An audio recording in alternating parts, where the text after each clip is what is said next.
this point. More than five, something like Yeah, that. Yeah. So, I know, I forget too. Time flies. It's time probably flies. longer. Yes. Well, you are one of our absolute top requested healthcare humorists. Okay, And thank I you. thought today might be really fun to kind of walk backwards. Like, how did you start in healthcare all those years ago? Talk to us about what made you decide to start telling jokes in front of people about healthcare and all the things in between. So, a fun little chat. I'm going to Oh, share this with others so they can see what an amazing person you are, Terry. oh, well, thank you. You're very kind. I actually started as a hospital volunteer when I was 14 years old, and my mother worked at the hospital and said they had this program. I was one of six boys, and she always wanted us to be active and doing things, and so I started as a volunteer and used to take patients to physical therapy from the floors and things like that. And one day they needed help in the ER, and I went down there to help them. And I was home. I knew at age 14 that's Wow, exactly what 14 years old. I did. I mean, I didn't know exactly what I would do, but I knew I wanted. That's where I wanted to work. And it was. I just felt a connection. I loved the patients. I loved, the drama. The good drama, I guess, the intensity, the kind of, where you had good times, and then obviously there was some sad things and stuff. And they actually asked for me, and I remember the volunteer office said, we don't really have volunteers that work the ER. And this one nurse said, well, we want him. So anyway, Wow. and What then a I went, story. And what well, year would that have been? How long ago? 1973. That was 52 years ago. That is 52. crazy. And I'm still Wow. there. I'm still there. But I graduated from high school in 1975, worked as a ward clerk, is what they called it, in the ER, and then went to nursing school. I thought about going to medical school. I was from a large family, and finances were an issue. So I actually went to school to become an LPN, which was a year, and graduated as an LPN in 1977. And I started working nights in the ER. They had LPNs in the ER then, and loved it. And I have not left the ER since. I am Wow. still, I'm part time now, but I'm And you 67 have a years lot old. more letters behind your name now, too. I Yeah, can't I even keep do. track of all those letters. Well, thank you. The most important one is registered nurse. All the Yep. others are nice additions, and I'm very proud of them. But I am first and foremost a nurse. The position I have now is a clinical nurse specialist at St. Elizabeth, and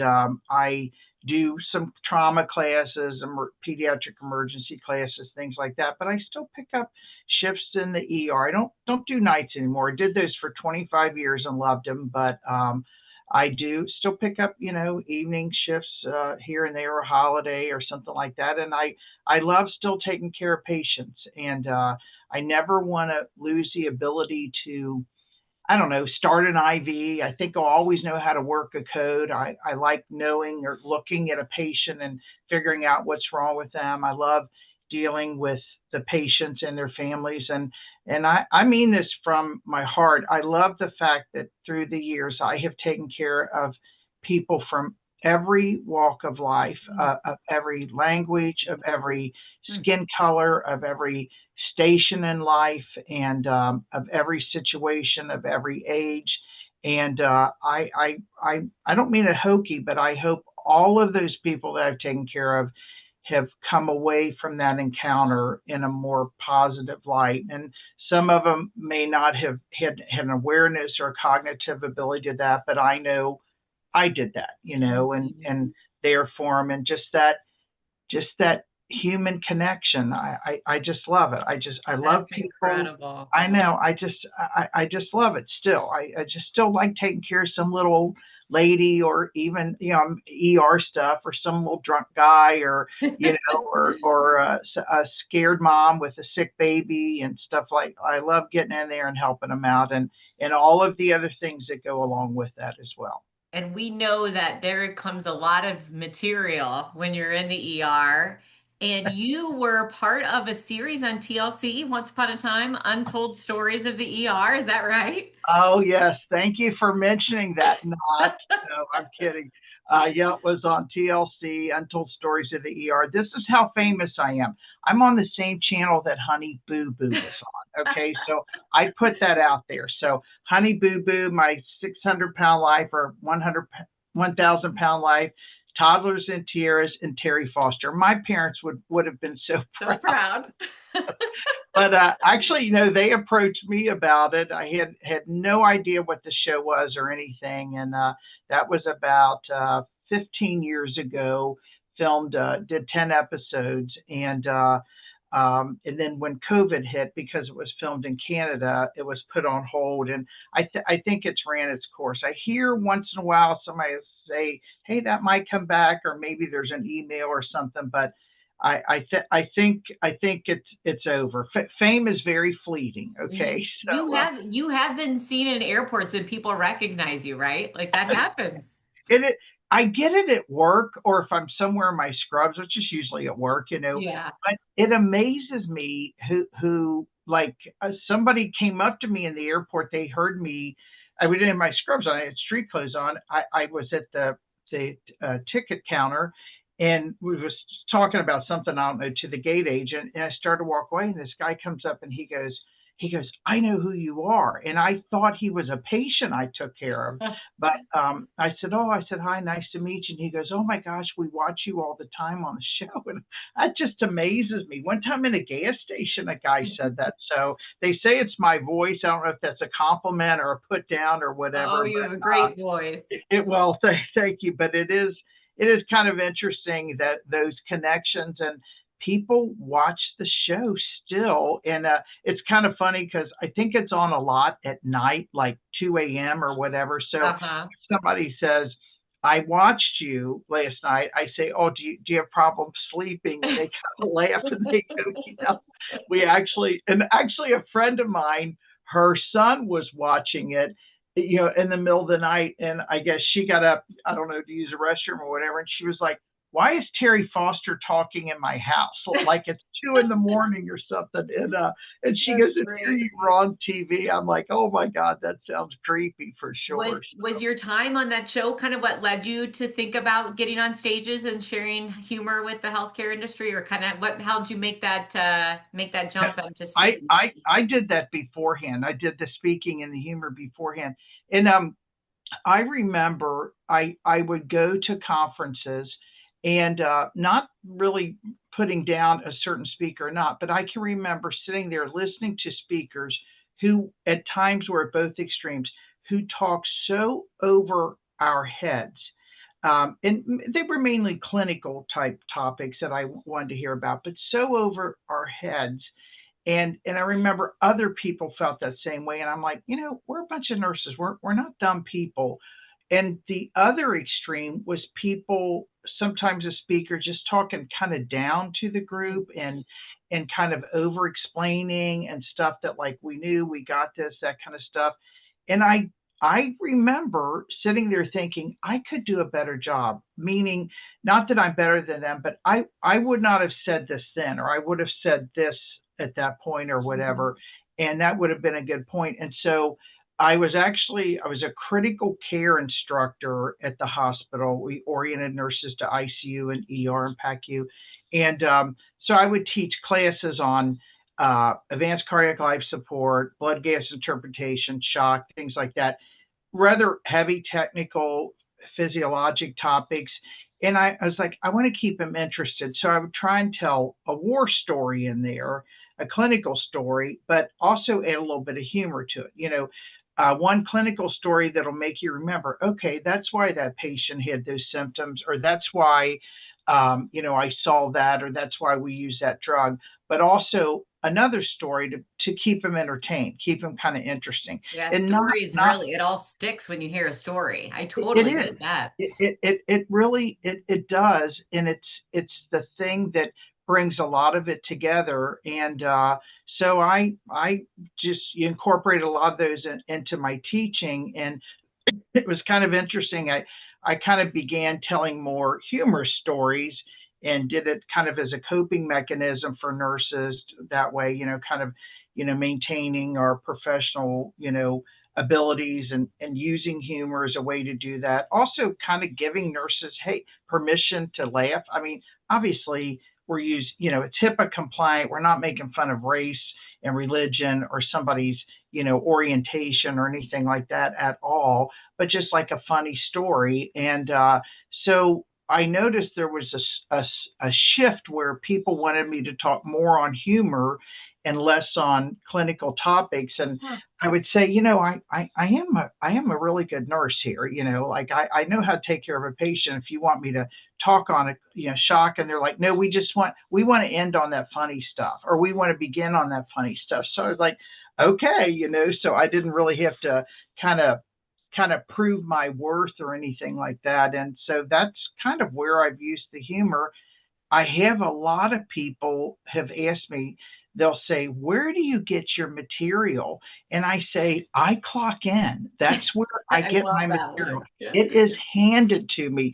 And I also say this especially for nurses. I talk to other healthcare workers, but especially nurses, to say every nurse I know, actually everybody in healthcare that I know, has said two things. One is, you can't make this stuff up. We've all said that. And the second one is, we could write a book. Oh And my gosh. and everybody identifies with that. And it's just something we get. And I tell people, I actually started writing stuff down like 1979. I can remember I had a yellow legal pad in my locker, in this little tiny kind of locker. If a patient said something I wanted to remember, I was a lot younger then. I thought, I don't know why, I just wanted to remember it. Oh, And I would, smart to write it I down. get, I mean, it served me well, but I would just, I don't know, write a word or maybe a sentence. It wasn't like a diary or journal, and then just add it to those. And I have people who tell me, they'll say, oh, I wish I would have done that. And I tell them now, it's not too late, because as you start to remember those, even if it's from 40 years ago, we've all got phones. Put it in the notes Put it section of in your there. phone. Yeah. And I have people who tell me, like, they'll say, I started writing down a couple things, and then, like, if I'm waiting for an appointment or got some downtime, I jot that in there, and it creates like a cascade effect. And I'm like, great, because over time the stories kind of fade, Yeah. What just what would you say is one of the most hilarious stories that stands out to you? there are, I would tell you, Catherine, with all honesty, there are, I can't tell some of those here. Most of them I probably can't tell here, but I do like. But you do like to tell some of them in your keynote, which is Oh great. yeah, oh You yeah, go yeah, you yeah. go Oh, there and it gets a good yeah. laughter. If sometimes people say, "What's the craziest thing you've ever seen?" and I'm like, this I can't tell you that right here in mixed company or whatever. But I always like, for in the emergency department, if a female comes in with childbearing age range, we always have to ask about the potential for pregnancy. That's the same if they're being admitted for surgery or being admitted or go to the doctor. We'll say, "Are you sexually active?" Because we want to know if there's a potential for pregnancy or anything like that. So a couple of the best answers when we say, I'll say, "Are you sexually active?" And they'll say, "No, I'm married." And I have to sort of just watch that a little bit. Or I've said, "Are you sexually active?" And they'll say, "No, but my husband is." And I'm like, I don't know Don't what know that, where to go with that. and this is way too much information. We just want to know if there's a potential for pregnancy here. But I found in healthcare, people volunteer information Yeah, that they just think you want to know. And sometimes they have a need to kind of vent and stuff like that as well. So, too but funny. I love the, like, where patients take a medical term and make it into something that they can pronounce. And it's not, our terminology is very intimidating. Medical Yeah. terminology is. Hmm.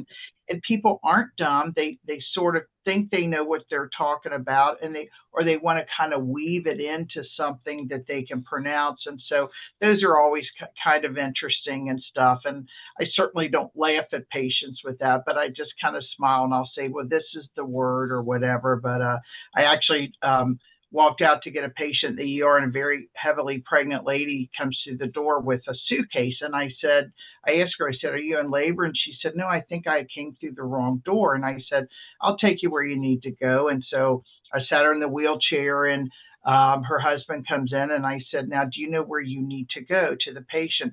And she looks at her watch and she said, "Yes, as of 10 o'clock this morning, I'm supposed to be seduced." And so there was like a pause. I knew exactly what she meant, induced. And so I didn't say anything. I know better to joke with a Yes. pregnant lady. I don't need Yes. it. I've been there to be induced. You don't want to joke around with us. Yeah, not the time. No. And her husband leans forward and pats her arm, and he goes, "Honey, that already happened." Okay. He thought he was so cool. When Oh my she's gosh. like, "What did I say?" And I told her, and so I was pushing her over to labor and delivery, and I was trying not to laugh. And she looked back at me and she goes, "I got a feeling you can't wait to get back to tell the other people what I said." And I was like busted. I said, "Ma'am, you have no You idea have who no idea. that to." Like your words will go all over the country, obviously HIPAA compliant. And I don't remember that patient's name at all and stuff, but it's just things like that that happen. And I'm not making fun of patients. We're not making fun of patients, but the stress of nursing today and in healthcare in general, it's crazy. I can't sit here and say, "Oh, it's great," and we're all just skipping down the hall and laughing. It's not. It's rough out there. I still do it. I get it. I know it. There is kind of a level of incivility that happens. Yeah. I don't get, and that certainly happens in healthcare. But I think a way that people can cope with that and deal with that through positive humor, Yes.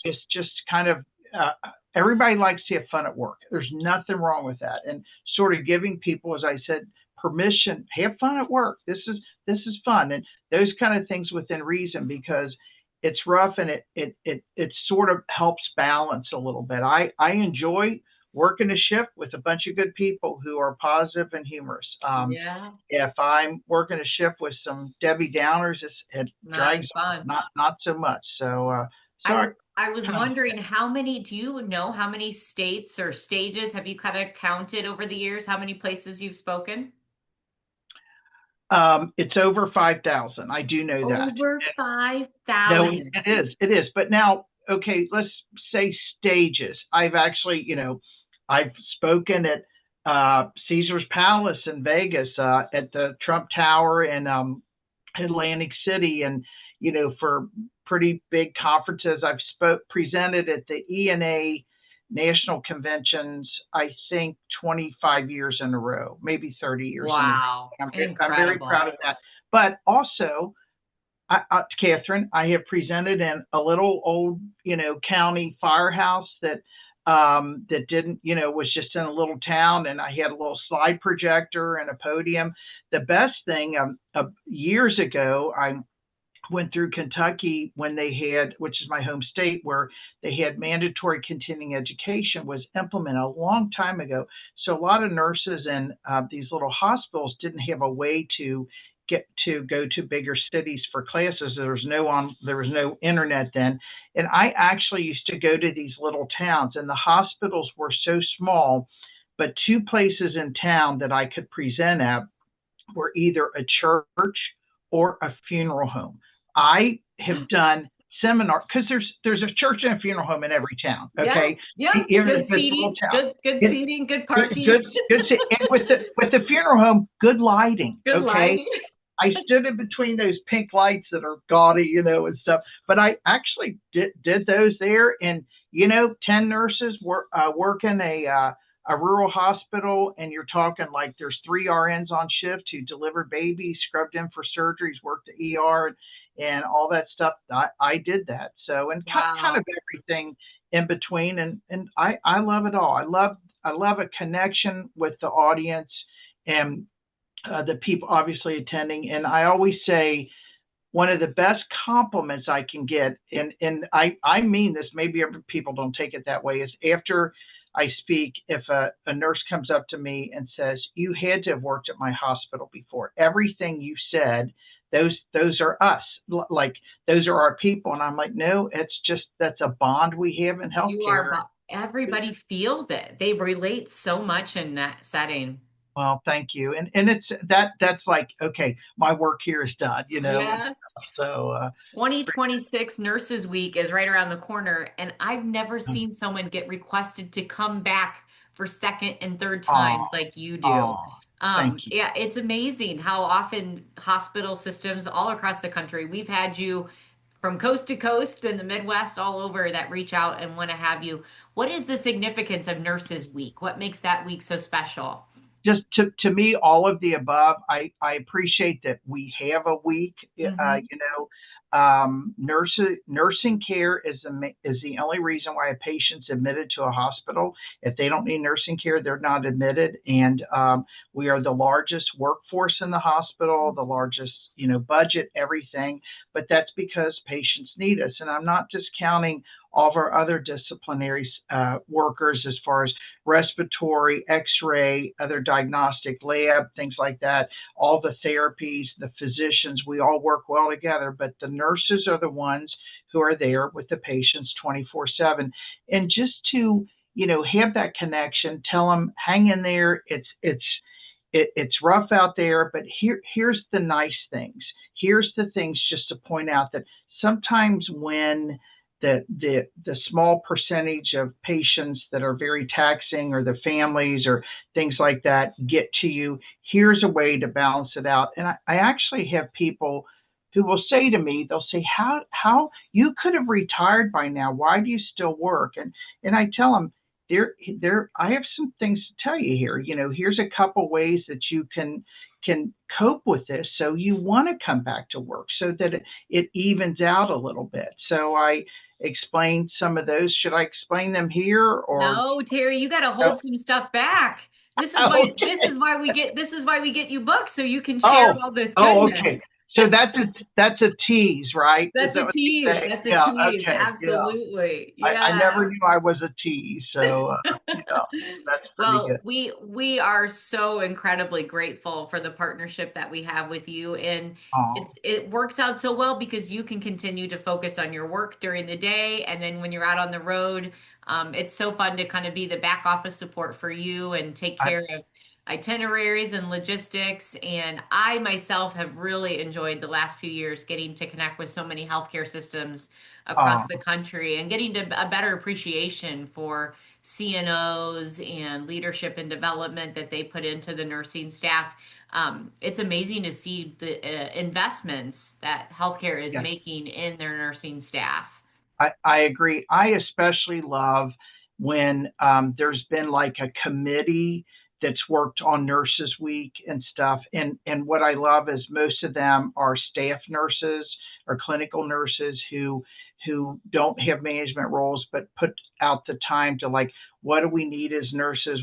Can we do for Nurses Week? And I love like just thanking them for what they do because that's a neat thing as far as professional development to do, but it's also something like they really put forth the effort. I'm going to make sure they are happy with me and enjoy this and that kind of stuff. And I love that. There's been a couple hospitals that I've done that just in the past year, and they're so kind. And when you say they want you back, they'll say, how many humor talks do you have? And Yes. I'm like, about three. Okay. And they go, well, good. If you come back and do the fourth, the repeating the first one, it'll be a whole different group, 4 years later. I'm like, okay, we'll have to talk about that. We'll see. But again, I just go to work and get more You material, do. so, and, Yes. and there's And kind of go ahead. oh, I was gonna say, and it's amazing you sometimes will meet with first, second, and even third shifts in these Nurses Week Oh yeah. Oh, I celebrations. love that. I love Yeah. that, especially working nights.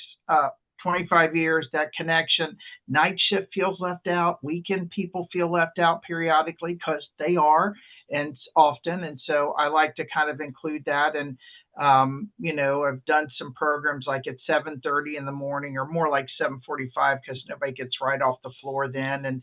And they have coffee and breakfast for them, and I do like a little hour thing, and then go home and go to bed and stuff.